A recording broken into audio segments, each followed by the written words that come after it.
છોટાઉદેપુર નગરપાલિકાની ચૂંટણીમાં 90 વર્ષીય શારદાબેન પંચોલીએ પોતાના મતાધિકારનો ઉપયોગ કરીને મતદાન કર્યું હતું। છોટાઉદેપુર નગરપાલિકાની સ્થાનિક સ્વરાજની યોજાઈ રહેલી ચૂંટણીમાં મતદારોમાં ભારે ઉત્સાહ જોવા મળી રહ્યો છે। એક તરફ પ્રથમ વખત મતદાન કરી રહેલા યુવા મતદારોમાં ખુશી જોવા મળી રહી છે, જ્યારે બીજી બાજુ જીવનની પાનખર તરફ વધી રહેલા જૈફ વયના મતદારો પણ પાછળ નથી।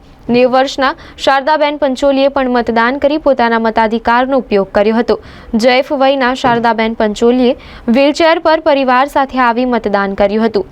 એવા જ જૈફ વયના મંગીબેન મફતલાલ પંચોલીએ પણ નાદુરસ્ત તબિયત હોવા છતાં વ્હીલચેર પર આવી મતદાન કર્યું હતું। સ્થાનિક સ્વરાજની ચૂંટણી હોય, મતદારોમાં ભારે ઉત્સાહ જોવા મળી રહ્યો છે। જો કે બપોરે 3 વાગ્યા સુધીમાં નગરના તમામ મતદાન મથકો ઉપર સરેરાશ 52.53% મતદાન નોંધાયું છે। આ જોતા સાંજના 6 વાગ્યા સુધીમાં 70 થી 75% જેટલું મતદાન નોંધાવાનો અંદાજો રાજકીય પંડિતો લગાવી રહ્યા છે।